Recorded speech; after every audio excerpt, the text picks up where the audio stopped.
Buenos días, distinguidas autoridades, colegas, representantes de la sociedad civil, estudiantes, profesores, docentes y defensores de la paz.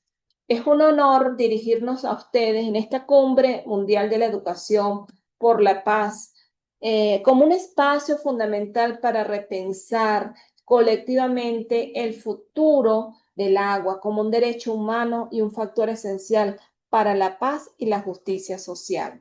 En esta oportunidad compartiremos el agua, poder y educación, herramientas pedagógicas para desarmar las guerras por el recurso hídrico.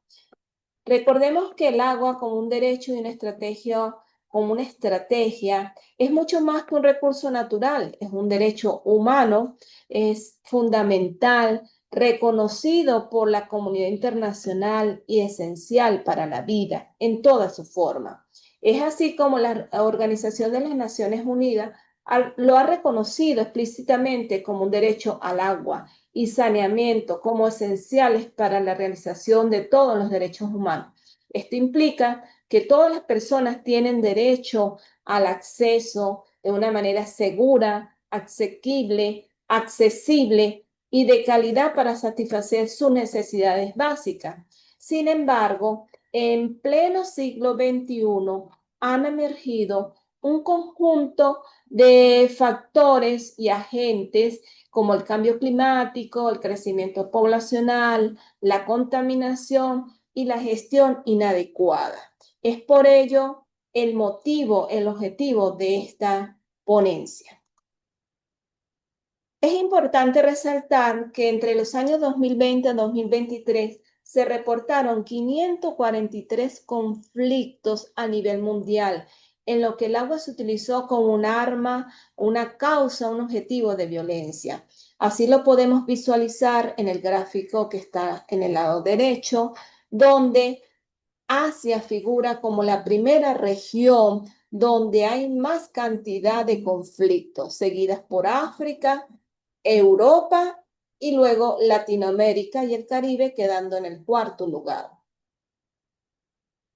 Esto evidencia de una u otra forma que en América Latina existen más de 60 conflictos relacionados con el agua que han ocurrido a través del tiempo. Sin embargo, no es un problema que surgió actualmente, sino que viene generándose desde hace años y de tal forma que entre los años 2010 y 2019 se ha evidenciado de una u otra forma la gravedad, la urgencia de abordar esta problemática desde una perspectiva de derechos humanos y de prevención de conflictos. Después de pandemia podemos visualizar los casos más notables, entre ellos los conflictos entre agricultores y pastores en África, en esa lucha por las tierras y las fuentes de agua, principalmente por los pozos subterráneos.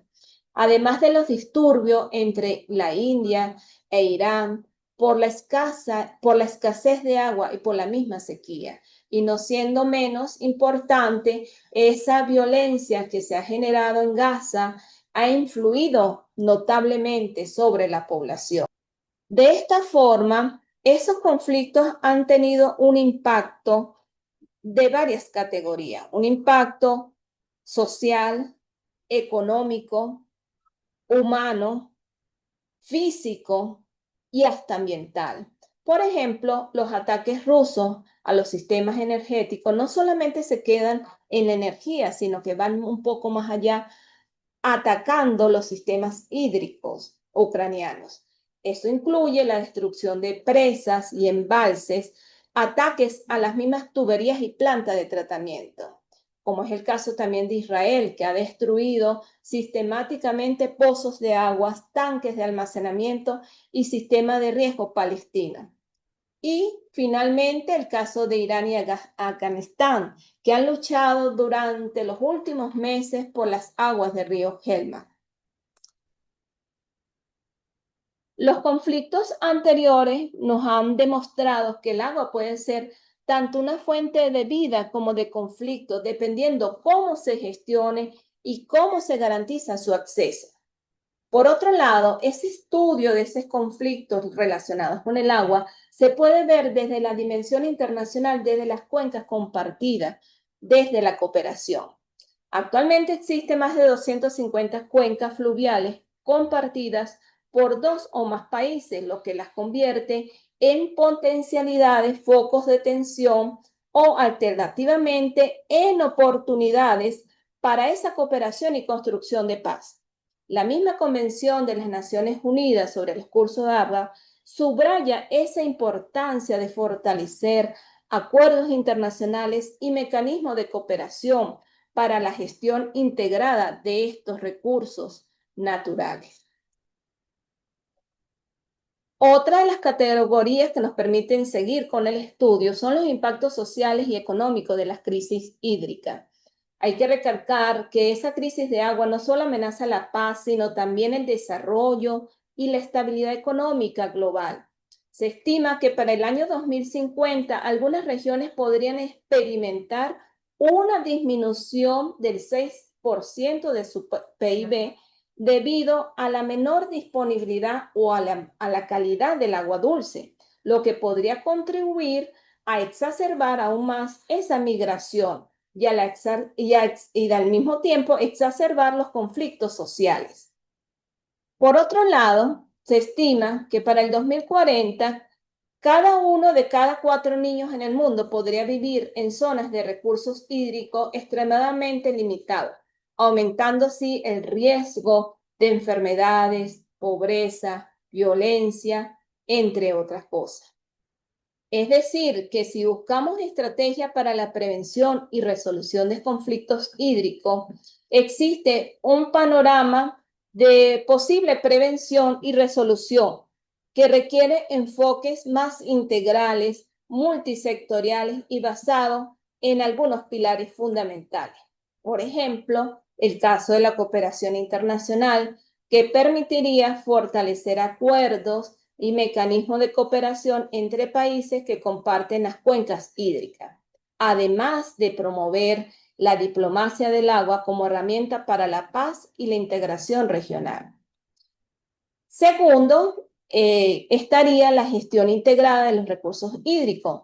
Es importante considerar a todos los usos del agua y la participación de todos los actores involucrados. Por ello, formular e implementar políticas públicas que prioricen la equidad, la sostenibilidad y el acceso universal es importante. Además, la construcción de confianza permite fomentar ese diálogo, la negociación y la transparencia en la gestión del agua e involucrar a las comunidades locales, a los pueblos indígenas y grupos vulnerables en la toma de decisiones. Y el monitoreo y la evaluación debe ser esencial para poder identificar y abordar problemas a tiempo, además de utilizar la tecnología e innovación para anticiparse a los riesgos y fortalecer así la resiliencia. Pero más allá de esta cooperación, de la gestión integrada, la construcción de confianza y ese monitoreo, debe existir lo que se llama la educación para la paz y el agua.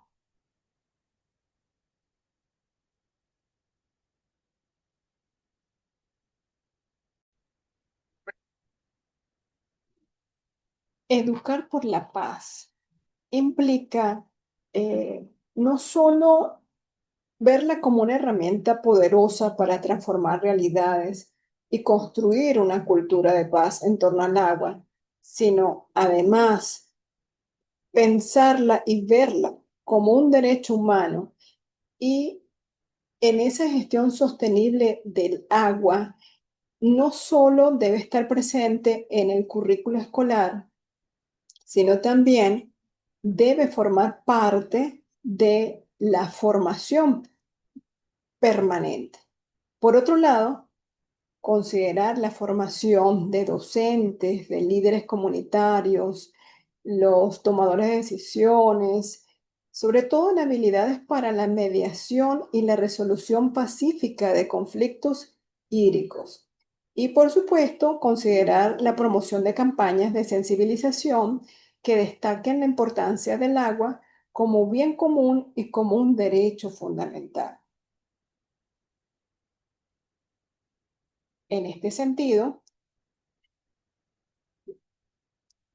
se debe indicar que la gestión del agua debe estar guiada por los principios de los derechos humanos, la justicia social y la no violencia. ¿Qué implica esto?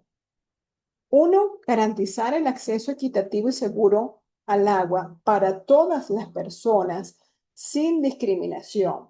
Segundo, proteger a las comunidades más vulnerables frente a la privatización, la mercantilización del recurso hídrico. Y tercero, promover la participación activa de mujeres, jóvenes y pueblos indígenas en la toma de decisiones.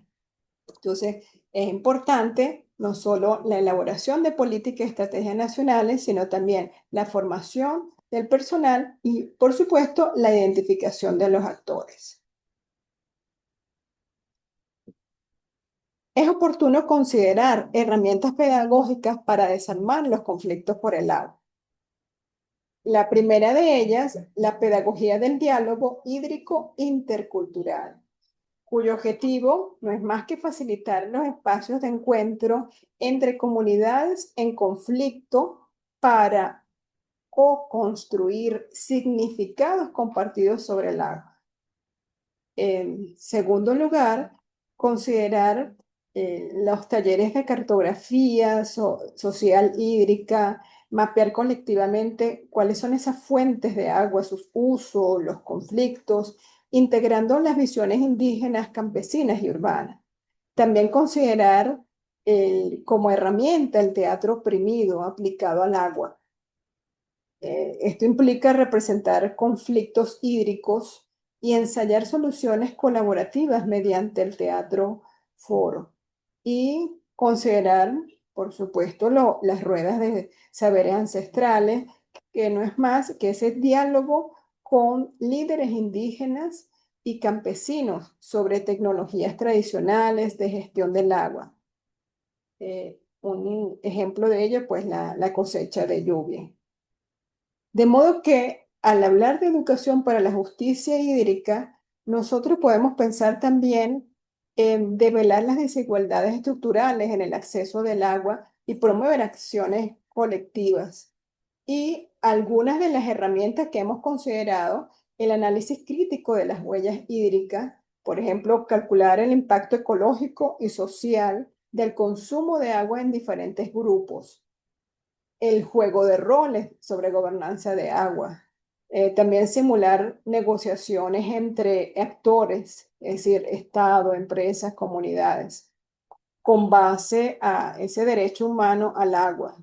Y también contar con esas cátedras itinerantes de paz hídrica, las escuelas móviles que recorran territorios en conflicto, enseñando legislación ambiental y herramientas de mediación. La tercera herramienta, tecnologías sociales para la paz hídrica. Esto implica empoderar a las comunidades con herramientas prácticas para la gestión del agua sin violencia. Entre las herramientas, los laboratorios ciudadanos de agua, donde se pueden diseñar sistemas de captación pluvial o filtros artesanales con materiales locales. También contar con redes de monitoreo comunitario.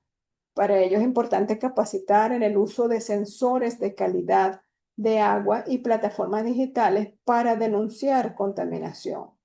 Y además considerar el banco de semillas resistentes a sequías, es decir, recuperar aquellos cultivos ancestrales que reduzcan la presión sobre el recurso. Considerar las narrativas transformadoras sobre el agua, cuyo objetivo no es más que contrarrestar los discursos de escasez y competencias con relatos de cooperación.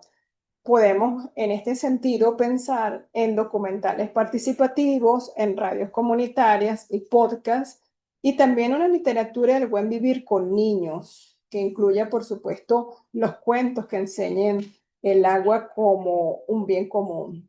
Y por último, y lo tenemos acá como la cuarta herramienta pedagógica, las alianzas estratégicas para la paz hídrica, cuyo objetivo es la articulación de los actores clave en la red de educación de paz hídrica. Ello implica los observatorios escolares de agua, los pactos intergeneracionales por el agua y la incidencia en políticas públicas. De modo que todas estas propuestas están enmarcadas dentro de la pedagogía crítica, la ecología política y la paz transformadora. Entre las reflexiones finales debemos considerar que la elaboración de políticas y estrategias nacionales que reconozcan el agua como un derecho humano y prioricen la prevención de los conflictos. También considerar, y aquí seguimos insistiendo, en la formación y capacitación del personal, en gestión de recursos hídricos y resolución de conflictos, además de la identificación clara de los responsables de la gestión y protección del agua. El fomento de la investigación y de la innovación. Esto es fundamental para el desarrollo de soluciones sostenibles y adaptadas a cada contexto.